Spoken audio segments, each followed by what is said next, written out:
భైరవకోన గురూజీ మీ యొక్క జాతక రీత్యా జరిగింది, జరుగుతున్నది, జరగబోయేది మీ యొక్క ప్రతి సమస్యకి పరిష్కారం చూపబడును. అన్ని విషయాలు ఫోన్లోనే స్వయంగా చెప్పబడును. ధన సమస్యలు, భార్యాభర్తల మధ్య సమస్యలు, ప్రేమ సమస్యలు, వ్యాపారం, ఉద్యోగ సమస్యలు, వ్యవసాయం, రియల్ ఎస్టేట్, ఇంకా మీకు ఎటువంటి సమస్యలు ఉన్నా పరిష్కారం చూపబడును. పరిహారాలకై సంప్రదించండి. Cell number 7780581118. ఓం శ్రీమాత్రే నమః. ఛానల్లోకి స్వాగతం అండి. జూలై 5వ తారీఖు అమావాస్య శుక్రవారంతో కలిసి వచ్చింది. అమావాస్య అనేది చాలా విశిష్టమని చెప్పాలి. అలాగే ఎంతో శక్తివంతమైన రోజు అని పండితులు చెప్తున్నారు. ఇంతటి విశేషమైన రోజున వృశ్చిక రాశి వారు ఏ పనులు చేయడం వల్ల మీలో ఉన్న నెగిటివ్ ఎనర్జీ తొలగిపోయి విశేషమైన ధనలాభం కలిగి మీకున్న ఆర్థిక కష్టాలు తొలగిపోతాయి అనే అంశాలతో పాటుగా స్నానం చేసే నీటిలో ఏం కలుపుకోవాలి, ఆ పదార్థాలు ఎందుకు కలుపుకోవాలి అనే అంశాలను ఈ వీడియోలో మనం వివరంగా తెలుసుకుందాం. కానీ అంతకంటే ముందుగా మీరు గమనించాల్సిన విషయం, ఇప్పటి వరకు మీరు గనక మన ఛానల్ని ఇంకా సబ్స్క్రైబ్ చేసుకోకపోతే సబ్స్క్రైబ్ చేసుకొని పక్కనే వచ్చిన బెల్ ఐకాన్ నొక్కి ఆల్ సెలెక్ట్ చేసుకుంటే ఇలాంటి వీడియోస్ అప్లోడ్ చేయగానే ముందుగా మీకు నోటిఫికేషన్ వస్తుంది. ఇక వివరాల్లోకి వెళ్తే, ముందుగా అమావాస్య రోజు ఏ పనులు చేస్తే అదృష్టం కలిసొస్తుందో, ఏ పనులు చేస్తే దురదృష్టం కలుగుతుందో తెలుసుకుందాం. అమావాస్య చాలా శక్తివంతమైనది. అమావాస్య రోజు కొన్ని పనులు చేస్తే అదృష్టం బాగా కలిసొస్తుంది. అమావాస్య రోజు ఎవరైనా సరే సూర్యోదయానికి పూర్వమే తల స్నానం చెయ్యాలి. తలంటు స్నానం చెయ్యకూడదు. తల స్నానం అంటే కేవలం నీళ్లు తల మీద పోసుకొని తల స్నానం చెయ్యాలి. ఈ తల స్నానం చేస్తే చాలా మంచిది. అమావాస్య రోజు మధ్యాహ్నం పూట నిద్రపోకూడదు. మధ్యాహ్నం పూట నిద్రపోతే దరిద్రం చుట్టుకుంటుంది. ఈ రోజు విశేషంగా లక్ష్మీ పూజ చెయ్యాలి. అమావాస్య రోజు చేసే లక్ష్మీ పూజను ఐశ్వర్య లక్ష్మీ పూజ అంటారు. ఈ పూజ చేయటం వల్ల ఆర్థిక సమస్యలన్నీ తొలగిపోతాయి. అమావాస్య సందర్భంగా అన్నదానం చేసిన, వస్త్రదానం చేసిన విశేషమైన శుభ ఫలితాలు కలుగుతాయి. అలాగే అమావాస్య సందర్భంగా ఎవరైనా సరే ఎడమకాలికి నల్లదారం కట్టుకుంటే చాలా మంచిది. అమావాస్య రోజు ఎడమకాలికి నల్లదారం కట్టుకుంటే ఎదుటి వాళ్ళు ఏడుపులేవి మీ మీద పని చెయ్యవు. దిష్టి ఉండదు, నరపీడ ఉండదు, శత్రుబాధలు తొలగిపోతాయి. ఎడమకాలికి నల్లదారం అమావాస్య రోజు కట్టుకోవాలి. అలా కట్టుకున్నట్లయితే మీకున్నటువంటి దిష్టి దోషం మొత్తం తొలగింపజేసుకోవచ్చు. అలాగే అమావాస్య రోజు రాత్రిపూట భోజనం చెయ్యకూడదు. ఉపవాసం ఉండాలి. కేవలం పళ్ళు, పాలు మాత్రమే ఆహారంగా స్వీకరిస్తే చాలా మంచిది. అలాగే అమావాస్య రోజు సూర్యుడికి చాలా ఇష్టమైన రోజు.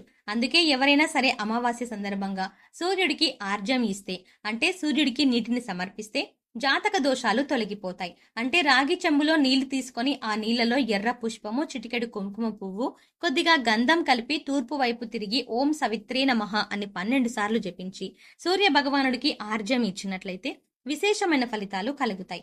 అమావాస్య సూర్యనారాయణ మూర్తి పుట్టినరోజు కాబట్టి సూర్యుడి అనుగ్రహం వల్ల సకల శుభాలు కలుగుతాయి. అలాగే పితృదోషాలు, పితృశాపాలు తొలగిపోవటానికి అమావాస్య రోజు ఒక ప్రత్యేకమైన విధి విధానం పాటించాలి. మీకు దగ్గరలో రావి చెట్టు ఉన్నట్లయితే రావి చెట్టు దగ్గరికి వెళ్లి రావి చెట్టు మొదట్లో ఆవాల నూనె అంటే మస్టర్డ్ ఆయిల్ ప్రమిదల్లో వేసి 8 ఒత్తులు విడిగా వేసి దీపాన్ని వెలిగించాలి. అమావాస్య రోజు ఎవరైతే రావి చెట్టు దగ్గర ఆవాల నూనె దీపం పెడతారో వాళ్లకున్నటువంటి పితృదోషాలు, పితృశాపాలు అన్నీ తొలగిపోతాయి. అలాగే అమావాస్య సందర్భంగా నవధాన్యాలకు సంబంధించిన ఒక ప్రత్యేకమైన పరిహారం పాటిస్తే లక్ష్మీ కటాక్షం చాలా సులభంగా కలుగుతుంది. నవధాన్యాలు అమావాస్య రోజు నానబెట్టి వాటిని లక్ష్మీదేవికి నైవేద్యంగా సమర్పించి ఆ తర్వాత ఆ నవధాన్యాలు ఎక్కడైనా పరిశుభ్రమైన ప్రదేశంలో చల్లాలి. కొన్ని రోజుల తర్వాత ఆ నవధాన్యాలకు మొలకలు వచ్చాక ఆ మొలకలు వచ్చిన నవధాన్యాలని గోవుకి ఆహారంగా తినిపించాలి. అమావాస్య రోజు నవధాన్యాల పరిహారం పాటించడం ద్వారా ఆర్థిక ఇబ్బందుల నుంచి సులభంగా బయటపడవచ్చు. అమావాస్య సందర్భంగా ప్రత్యేకమైన విధి విధానాలు ఇలా పాటించండి. అమావాస్య రోజు కామ్యకర్మలేవి చెయ్యకూడదు. అంటే కోరిక కోరుకొని చేసేటువంటి కార్యక్రమాలు ఏవి కూడా చెయ్యకూడదు. ప్రధానంగా దానాలు చేయటం, నువ్వులను నీళ్లలో వేసి దక్షిణ దిక్కుకు తిరిగి పితృదేవతలకు తర్పణాలు ఇవ్వడం, ఇలాంటివి చేస్తే పితృదోషాలు తొలగిపోతాయి. అమావాస్య రోజు అద్భుతమైన శుభ ఫలితాలు సిద్ధింపజేసుకోవచ్చు. అలాగే అమావాస్య రోజున బకెట్ నీళ్లలో ఏది వేసుకొని స్నానం చేయడం వల్ల మీలో ఉన్న నెగిటివ్ ఎనర్జీ తొలగిపోతుంది. అలాగే ఈ పదార్థాలలో బకెట్ నీళ్లను ఎందుకు కలుపుకోవాలి అనే అంశాలను ఇప్పుడు తెలుసుకుందాం. ప్రతి ఒక్కరూ కూడా ఆ భగవంతుడి ఆశీస్సులు మాపై ఉండాలని, జీవితంలో గొప్పగా ఎదగాలని కోరుకుంటారు. మరి ఆ దిశగా అడుగులు వేసేందుకు తమ వంతుగా ప్రతిరోజు పూజ చేస్తూ ఉంటారు. పూజ చేసినప్పుడు ఫలితాలు వస్తాయా అంటే మనశ్శాంతి మాత్రం ఖచ్చితంగా వస్తుంది. ఫలితం వస్తుందా అంటే మాత్రం అది వారి పూర్వజన్మ కర్మ ఫలితం మీద ఆధారపడి ఉంటుంది. మరి అలాంటి కర్మ ఫలితాన్ని తగ్గించుకోవాలి అంటే ఏం చేయాలి అనే సందేహం మీకు రావచ్చు. మనం ఏదైనా పని చేస్తున్నాము అంటే అది ఎందుకు చేస్తున్నాము అని తెలుసుకొని చేస్తే మాత్రం దానికి ఖచ్చితమైన ఫలితాలు దొరుకుతాయి. ఈ మాట సాక్షాత్తు వేద పండితులు చెప్తున్నారు. ఇంతటి విశేషమైన రోజున ఈ చిన్న పరిహారం చేసినట్లయితే కనుక లక్ష్మీ కటాక్షం కారణంగా దారిద్ర్య బాధలు తొలగిపోయి సిరి సంపదలు చేకూరుతాయి. చూడ్డానికి ఈ పరిహారాలు తేలిగ్గా అనిపించవచ్చు, కానీ వీటి ఫలితాలు మాత్రం చాలా గొప్పగా ఉంటాయి. ఇందుకోసం మీకు ముఖ్యంగా కావాల్సింది నమ్మకం. అలాగే ఈ పరిహారం మనకి పని చేస్తుంది, కష్టాల నుంచి బయటపడేస్తుంది అనే విశ్వాసం. పరిహారంలో భాగంగా ముందు స్నానం చేసే నీటిలో ఏమేమి కలుపుకుంటే మీకు లక్ష్మీదేవి అనుగ్రహంతో సిరి సంపదలు పొందుతారో చూద్దాం. అంతేకాదు వాటిని ఎందుకు కలుపుకోవాలి అనే విషయాన్ని కూడా తెలుసుకుందాం. ఈ సృష్టిలో ప్రతి ఒక్క పదార్థానికి కూడా ఒక ప్రత్యేకత ఉంటుంది. అంతేకాదు మనం కనుక మనసులో బలంగా సంకల్పించుకుంటే ఆ పదార్థంలో ఉన్న గుణం ప్రత్యేకమైన పదార్థాలతో చేర్చి ఉపయోగించడం వల్ల మన సంకల్పాన్ని భగవంతుడికి చేరవేస్తుంది. కానీ ఈ పరిహారాలు తేలిగ్గా ఉన్నాయి కదా చేసేద్దాం అని చేసేయడం కాదు, మనస్ఫూర్తిగా నమ్మి చెయ్యాలి. అప్పుడే మీకు సత్ఫలితాలు వస్తాయి. ఇక ఇంతటి విశిష్టమైన అమావాస్య రోజు ఈ రాశి వారు ఉదయాన్నే నిద్రలేచి చక్కగా స్నానం చెయ్యండి. అలాగే స్నానం చేసే నీటిలో ఒక తమలపాకు, కొద్దిగా రాళ్ల ఉప్పు, అలాగే 2 హారతి కర్పూరం బిళ్ళలను పొడి చేసి వేసుకొని ఇవన్నీ నీళ్ళలో కలుపుకొని స్నానం చెయ్యాలి. ఈ నీళ్లతో పిల్లలు ఇంకా పెద్దవాళ్ళు కూడా స్నానం చేయవచ్చు. తమలపాకులు అంటే శుభ సూచకం, అలాగే భగవంతుడికి ఎంతో ఇష్టం. అంతేకాకుండా ఈ పదార్థాలు అన్నీ కూడా మీలో పాజిటివ్ ఎనర్జీని పెంచుతాయి, మీ చుట్టూ ఉన్న నెగిటివ్ ఎనర్జీని తీసేస్తాయి. ఈ పదార్థాలను నీళ్ళలో కలిపి స్నానం చేయడం వల్ల భగవంతుని అనుగ్రహాన్ని పొందుతారు. బకెట్ నీళ్లలో ఒక తమలపాకును వేసి అరగంట తర్వాత స్నానం చేస్తే శరీరానికి మరింత స్వచ్ఛత లభిస్తుంది.